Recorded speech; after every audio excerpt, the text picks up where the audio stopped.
que la chasteté et toutes les tentations-là, ils sont là. Mais pour celui qui a envoyé plus fort que toutes les tentations, plus fort.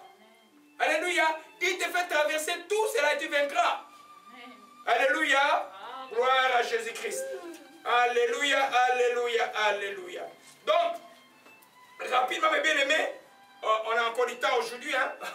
Alléluia. Gloire. C'est beaucoup d'encouragement pour vous. Alléluia. Beaucoup d'encouragement.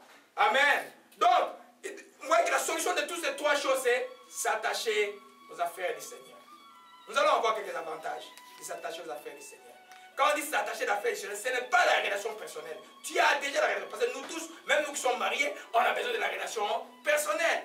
S'attacher à faire que le Seigneur, quand il t'a sauvé, quand il t'a délivré, il veut que tu fasses quelque chose pour lui. Amen. Il y a tant de gens, pasteur prie, pasteur prie, pasteur prie. Personne ne veut servir Dieu. Amen. Mais il y a un feu à distribuer ici. Il y en a qui ont besoin de ce feu pour aller faire le travail de Dieu, mais les gens ne sont pas disponibles. Amen. C'est la tragédie pas seulement de toutes les églises chrétiennes. Les gens veulent les pasteurs prier pour eux, les frères qui aiment muscler prier pour eux, mais elles ne veulent pas être utiles pour le corps de Christ.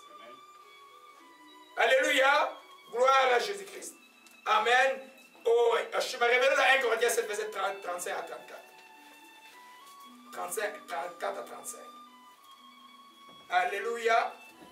Nous voyons maintenant les avantages de s'occuper des affaires du Seigneur rapidement. Les avantages. Gloire à Jésus-Christ. Nous voyons au verset 34, il y a même une différence, je vais le lire dans français, où quelqu'un a-t-il français courant ou la Bible Semeur. Tu peux me lire le 1 Corinthiens 7, verset 34. Alléluia. Gloire à Jésus-Christ, que son nom soit béni et soit exalté. Amen. Je regrette, il y a beaucoup d'autres célibataires de l'église qui ne sont pas là aujourd'hui. Il ne faut pas rater des enseignements comme ça. Là. Alléluia. Gloire à Jésus-Christ. Amen. Et je peux le lire. Il est ainsi partagé entre deux préoccupations. De même, une femme qui n'est pas mariée ou une fille qui se préoccupe. De même, une fille qui n'est pas mariée ou une jeune fille se préoccupe des affaires du Seigneur, car elle désire être à lui dans tout ce qu'elle fait et elle pense. Dans Louis II, enfin d'être sainte du corps et d'esprit. Amen. Ça vous fait passer à un concept qu'on appelle la sanctification. Vous voyez un peu? Amen. Servir à Dieu quand tu t'inquiètes des affaires, c'est une forme, tu vas être même à être mis à part pour Dieu. Imaginez-vous par exemple, pour ceux qui répètent pour moi la chorale, quand ils viennent là, ils se demandent des fois s'ils viennent la prière ou ils viennent de la chorale. Vous voyez un peu? Quand ils viennent, on prie hier, par exemple, j'ai beaucoup de requêtes, des fois je prie pour ça, on prie pendant 45 minutes, 1 heure de temps. On prie et puis on répète. Amen. Donc ces jeunes gens-là, ils vont se rendre compte en même temps, ils sont en train de prier, en même temps d'élever des intercesseurs, en même temps, ils viennent chanter dimanche à l'église. Donc ce qui fait qu'il y a un avantage à cela. Ce qui fait que les samedis là, ils n'ont pas le temps à penser où se trouve la fête là. Ils viennent devant la face de Dieu là. Après quand ils rentrent, ils savent que 22h quand tu chantes, tu dois te concentrer. Dès 22h, il faut dormir parce qu'il faut être en forme le matin pour prier, pour venir à l'église. Alléluia. Ce qui fait que tout en eux est dirigé vers Dieu. Donc ils sont mis à part pour Dieu. C'est pourquoi la Bible dit qu'ils seront saints d'esprit et du corps. Alléluia. Gloire à Jésus-Christ. Donc, le premier avantage, c'est que ta relation personnelle deviendra très importante quand il sert Dieu. Amen. Moi qui sers Dieu là aujourd'hui. Amen. Je peux dire, moi je n'ai pas de secret, vous savez. Je peux dire, vendredi soir, j'étais très fâché. Ok? J'étais très fâché. Si j'avais gardé ma colère de vendredi soir, je venais de prier à l'hôpital pour un malade qui a des problèmes de cancer. Je priais pour lui le début de la semaine et puis j'arrive dimanche et j'arrive vendredi à l'hôpital. Quand tu vas prier pour un malade, tu vois, oh, le lit est devenu vide, il n'est pas là. Tu as des questions. Il est mort ou il est sorti? Je dis, non, lui, il ne peut pas mourir là. Et puis, je regarde l'infirmière me regarde en souriant. Je dis, oh, je vais quand même me sourire. Je dis, je suis venu chercher M. Tel. Il dit, non, il est sorti, je dis, il est rentré chez lui. Je dis, ah, gloire à Dieu. Et je suis allé chez lui, j'ai trouvé assis sur la chaise. Hein? Il dit, je me sens bien, mais j'ai encore la sonde avec moi. Ça dit, ça va partir là, ça va partir. Alléluia. Amen. Et puis j'avais un peu une distraction qui m'a un peu énervé. Si moi là, je sais que je vais prêcher dimanche à l'église, et que je ne règle pas le problème, que je ne pardonne pas, que je ne bénis pas, je ne peux pas vous donner quelque chose ici. Là. Donc, pour servir Dieu, chaque fois que tu crains Dieu, tu as une relation avec Dieu, chaque fois que tu as un service à rendre à Dieu, ça te prépare encore, te préparer plus pour venir, ne pas venir avoir un jugement de Dieu alors que tu sers Dieu. Tu vois un peu? Alors, donc en d'autres termes, le service de Dieu à l'église vient encore fortifier ta relation personnelle avec Dieu. Alléluia. Nous voyons cela? Amen. C'est ça. À moins que ce soit les endroits où les chorales, où les gens vont chanter pour montrer les habits, il y en a plein ici. Hein? Non, pas cela. Là où vous voulez voir que Dieu, le but que vous voulez voir la main de Dieu, Dieu qui guérit la sanctification de la crainte de Dieu, tu vas te préparer. Alléluia. Amen. Tu es à l'intercession, par exemple, à l'église. Tu sais que dimanche, c'est l'intercession. Tu vas te préparer pour venir. Chaque fois que tu te prépares pour venir, tu t'approches encore plus de Dieu. Et ta relation personnelle est encore fortifiée. Alléluia. Amen. Parce que quand on dit service à l'église, Dieu t'a donné un don. Il y en a qui veulent venir.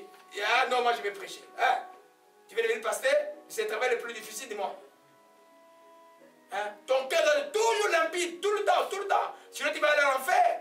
Amen. Zacharie il dit clairement, malheur au pasteur. Malheur. C'est un travail difficile. Tu n'as pas à garder rancune, tu as béni déjà, tu as servi déjà avec sans intérêt, sans un gain sordide. Ça demande beaucoup sur le plan humain.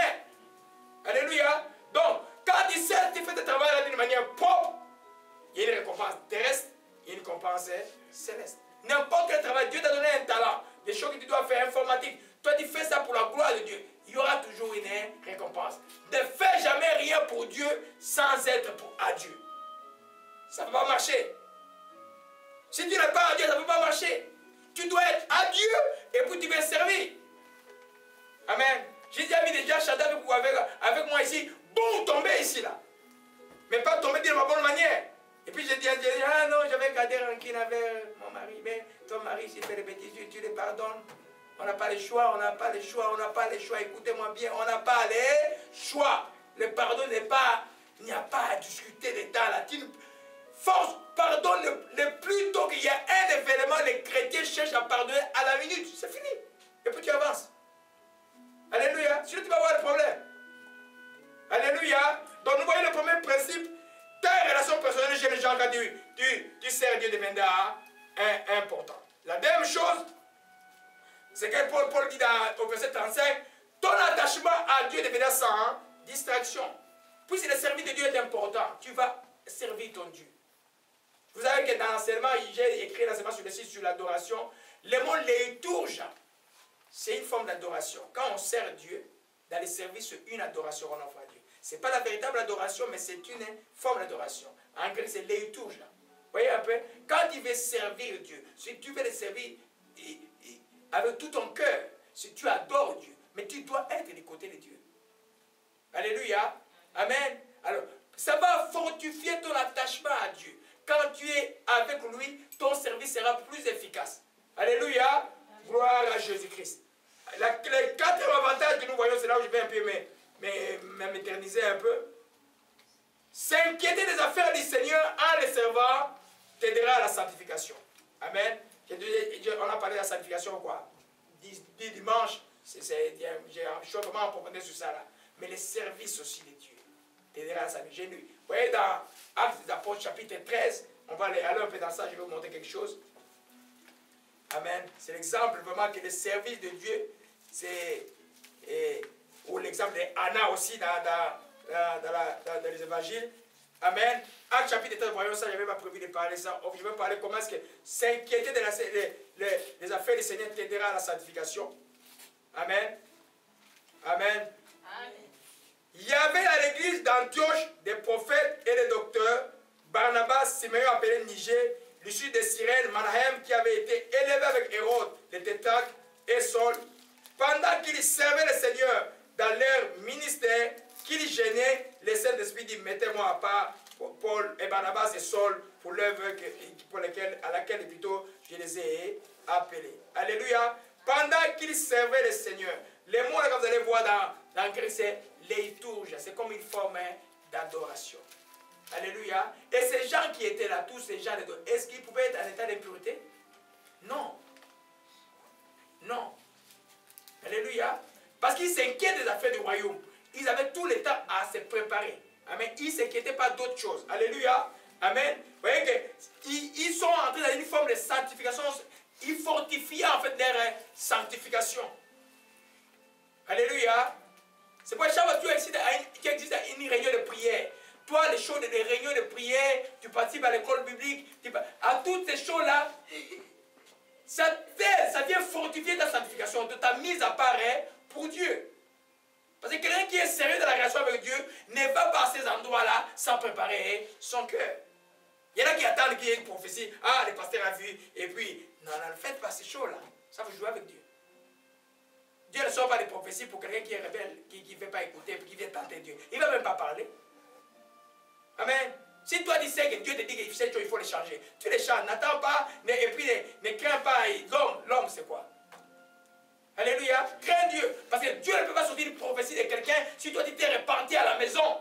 Et puis une prophétie vient sortir sur toi. Non. Dieu ne peut pas faire ça. Dieu n'est pas un bourreau. Si tu as repenti, c'est sincère, Dieu a vu qu'il t'a pardonné. La seule prophétie qui va sortir va te dire, ah, tu es pardonné, sois en paix par exemple. Alléluia. Gloire à Dieu. Donc nous voyons que quand on s'occupe de l'affaire du Seigneur, ça nous met du côté de Dieu. Alléluia. Amen. Surtout dans les distractions ici, il y en a. Amen. À l'internet, il y en a toutes sortes. À la maison, il y en a les jeux là, les jeux. Je vis à Boxing Day. Oh, les gens de mon âge en train d'acheter des jeux. Je dis, mais j'étais avec mon fils, je dis, Moïse, mais Moïse, tu vois ça? Ces gens-là, il a calvitie comme moi. Il se bat pour aller acheter un jeu. Un jeu. Est-ce que tu as le temps de jouer après 50 ans? Mais c'est un jeu. Ils se battent pour acheter un jeu. Malheureusement, il y a les chrétiens aussi qui ont le temps de jouer. Hein? Le temps est court. Le temps est court. Le temps est très très court. Le Seigneur, tout est prêt pour que le Seigneur puisse venir d'une minute à l'autre. Tout le monde qui a cette intelligence-là s'égare. Et c'est sanctifié. La parole dit, c'est que ceux qui se sanctifient encore. Alléluia. Gloire à Jésus-Christ. Oh, Shmalakaya. Alléluia. Alors, s'inquiéter des affaires du Seigneur t'amènera à une vie profonde. S'inquiéter des affaires du Seigneur t'amènera aussi à une vie d'obéissance. S'inquiéter des affaires du Seigneur t'amènera aussi à beaucoup approfondir la parole de Dieu. Amen. J'ai toujours dit, si tu sens qu'il n'y a pas de désir de la parole de Dieu, demande-les. Par la prière. Il faut un jeûne. Seigneur, mais je vois que c'est de la parole de Dieu avec amour. Mais moi, je lis juste comme un journal ou un devoir de l'école. Tu ne peux pas lire la Bible comme un devoir de l'école. Tu vas être à côté. La Bible, c'est un livre d'amour. Tu le lis avec amour. Tu dors avec la Bible, tu te réveilles avec la Bible, tu circules avec la Bible. Moi, quand j'ai fait 8 heures de route, je suis avec la Bible tout le temps. Alléluia. Et quand il manque ces désirs-là, demande-les à Dieu de la prière. Seigneur, donne-moi le désir de lire la parole. Surtout quand tu es seul. Alléluia. Mais quand le désir de la parole t'a rongé, tu vas voir que beaucoup de choses seront très simples. Alléluia. Gloire à Jésus-Christ. Alléluia. Enfin, les affaires du Seigneur vont affermir ton ministère. Un ministère, c'est Dieu qui te l'a donné. C'est comme un don aussi. Les dons, si tu ne les pratiques pas, il va diminuer. Il va être là, il va être comme un endormi. C'est pas des fois on a besoin, compris pour vous, que Dieu réveille les dons qui est en toi, comme Paul a dit, et de ne pas laisser endormir les dons qui t'ont été donnés par imposition des mains. Alléluia. Un don que tu n'utilises pas, c'est comme un membre que tu n'utilises pas, il va diminuer. Un ministère que tu n'utilises pas, il va être là, Dieu t'a déjà oint pour ces ministères-là, et puis il va pas être fonctionnel. En d'autres termes, il ne sera pas efficace ni pour toi, ni pour les gens qui t'entourent. Amen. C'est pourquoi Paul dit à Timothée, donne-toi tout entier à ces choses-là, à l'enseignement, à la lecture de la parole. Donne-toi tout entier. Quand tu as découvert que quelques jeunes hommes, tu as un don en toi. Je sais, par exemple, les gens qui reçoivent les ministères prophétiques, tu dois te donner à ça. Tu dois apprendre à écrire les prophéties. Tu dois apprendre à lire beaucoup les livres de tous les prophètes de la Bible. Tu dois lire Jérémie, tu dois lire Ézéchiel, tu comprends les symbolismes, tu dois lire Esaïe, tu dois lire Zacharie, tu dois lire Agé. le symbolisme prophétique est là. Vous voyez un peu? Tu dois te donner à ça, parce qu'il y a les jours où moi je ne serai pas là pour t'expliquer un rêve. Parce que Dieu là, il ne sort pas de son livre. Tu vas te donner tout entier à ça. Ça prend du temps. Si Dieu t'a appelé à l'enseignement, surtout ça prend du temps. On ne vient pas enseigner la Bible comme ça, là où allez-vous, après avoir fait la théologie. Tu ne viens pas, tu vas enseigner un livre déjà. Il y a des pasteurs qui vous prennent les livres déjà, ils ouvrent, et puis ils racontent l'histoire de quelqu'un d'autre qui a écrit. C'est malheureux. C'est malheureux. Les saints de Dieu, il t'a appelé. C'est pourquoi il faut, Dieu t'a déjà donné un don, il faut que tu te donnes à ta complète. Tu travailles sur ça. Tu t'adonnes à ça. Alléluia. Et tu vas voir que les résultats seront réels.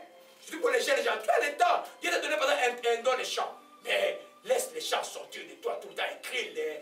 Prends la musique. Prends la guitare. J'étais étonné dimanche passé. Et me samedi passé. Oh, j'étais quelqu'un qui joue la guitare en bas là. Oh, j'ai essayé de moi. Je dis, mais moi, je joue la guitare comme ça là. Hein? Mais ce n'est pas un don qui explose encore. Tu vois un peu? Il a marqué qu'il a joué, il n'a jamais appris ça. C'est comme s'il était au Congo. Mais c'est venu comme ça par le Saint-Esprit. Mais maintenant, là, tu dois apprendre. Le Saint-Esprit a donné un don. C'est pas mal d'aller ajouter, à comprendre les notes, comprendre les rythmes des drums. Et tu fais pour que ton don soit efficace. Ça te prend du temps. Amen. Souvent on regarde les musiciens jouer quelque part, en train de jouer la guitare, on entend les bons rythmes, dit, ah, il chante bien, il joue bien. Mais ça prend du temps. Amen. Ça prend du temps. Ça prend du temps de jouer, d'apprendre la guitare. Amen. J'ai déjà trouvé que Dieu t'a donné un don de musique. Donne-toi à ton piano. Amen. Tu as rien d'apprendre les choses de Dieu. Amen. C'est parce que je ne jouais pas le piano avant qu'elle me connaisse. Et je l'ai exposé ici pour une raison au piano. Mais là, il se donne à ça. Vous entendez maintenant comment c'est le jour maintenant. Ce qui est avec l'autre, j'étais envie de ce qui s'était passé. Alléluia. Prends du temps. Alléluia. Gloire à Jésus-Christ. On va terminer par là. Alors, dans 1 Timothée 4, verset 13. Gloire à Jésus-Christ. C'est pour nous encourager nos jeunes gens et ceux qui ne sont pas mariés, le veuve et les veufs qui nous promettent. Amen.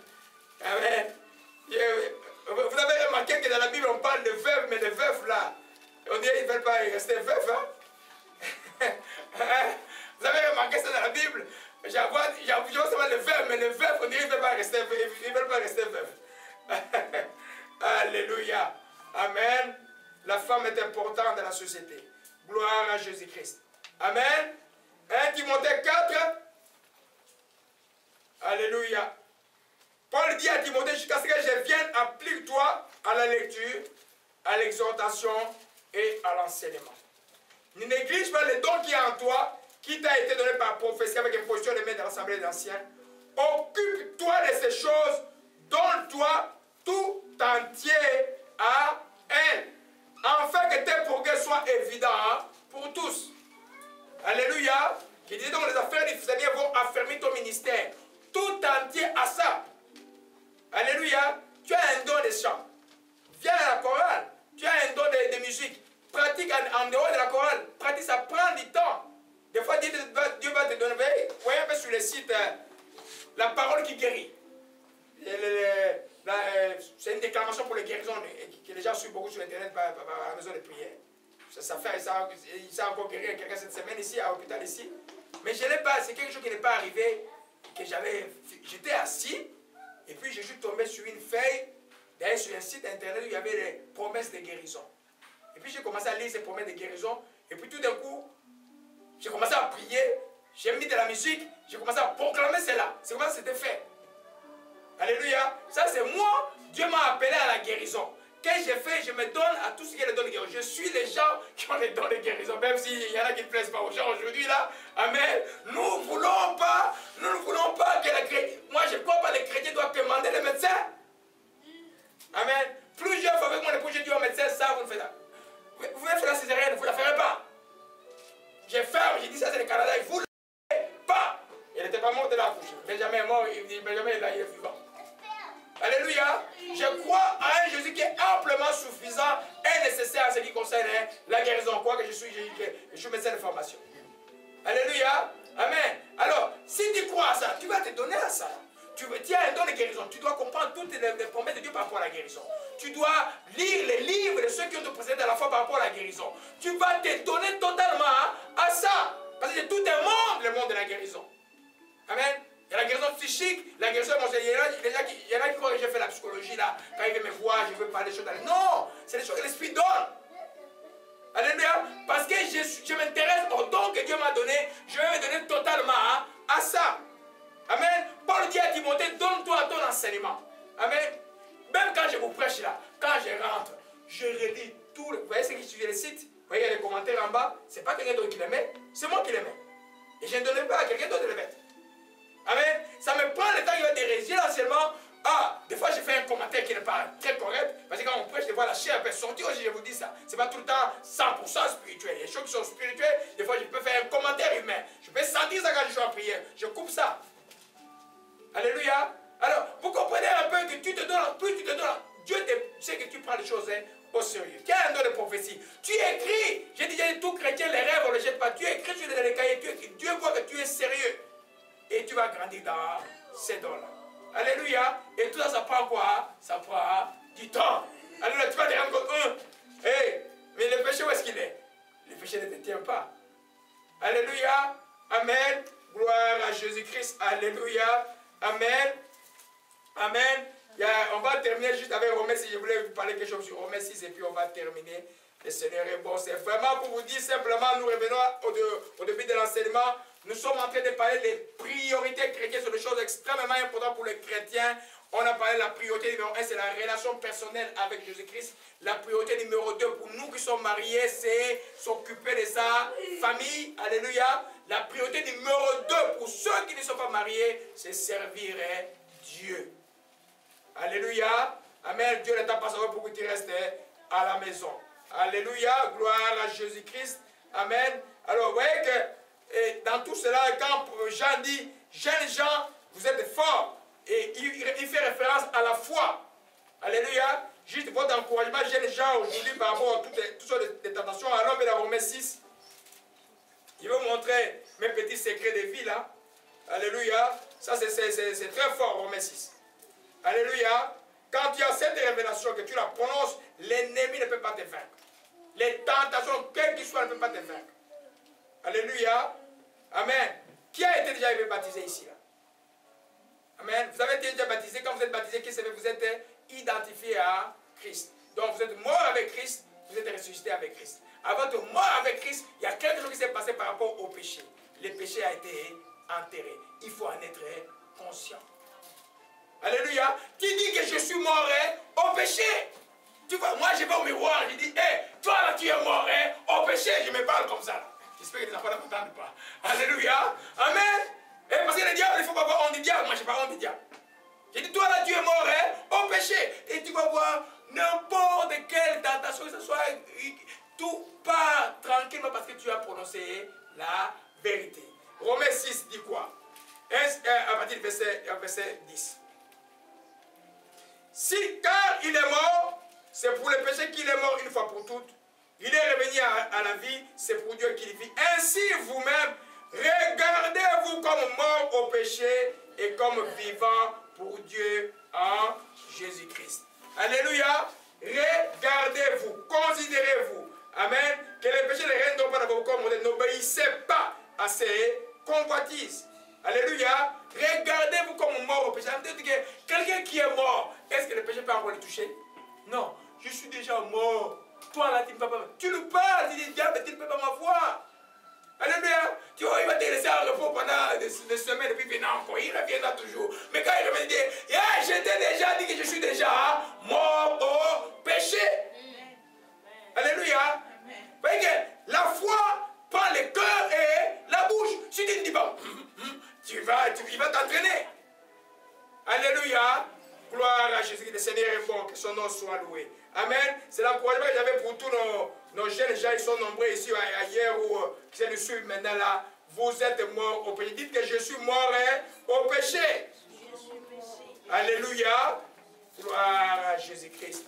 Alléluia. Gloire à toi. Que ton nom soit béni et soit exalté. Je crois qu'on va terminer par là. On va continuer la portion dimanche prochain.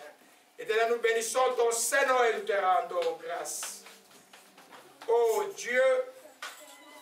prions pour tous nos jeunes gens. Nous prions pour les célibataires. Nous prions pour le veuve. Nous prions pour le veuf. Nous prions pour ceux qui sont seuls, pour les circonstances de la vie. Nous prions pour ceux qui sont dans les prisons, ô Dieu de gloire.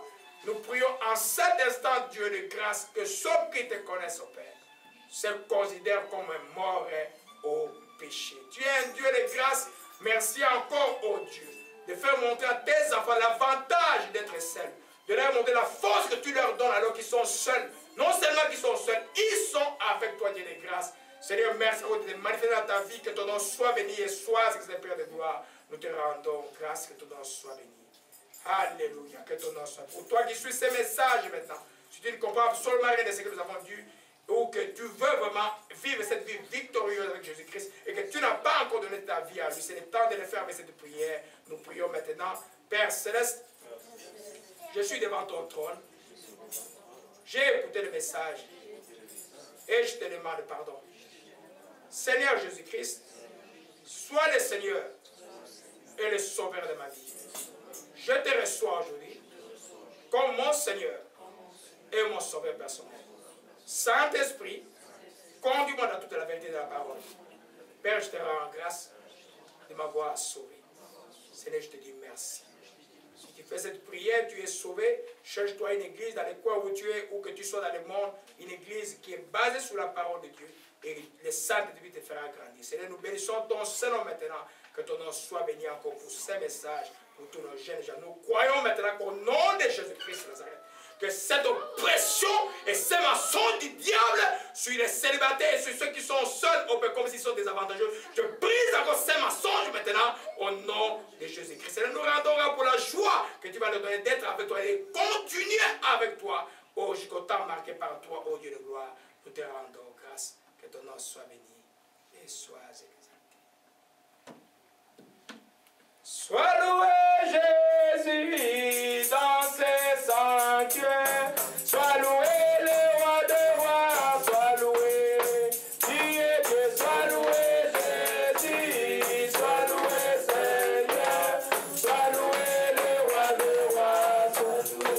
En 2012, sois loué Jésus, sois loué Seigneur, sois loué le roi des rois, sois loué. Sois loué Jésus, sois loué.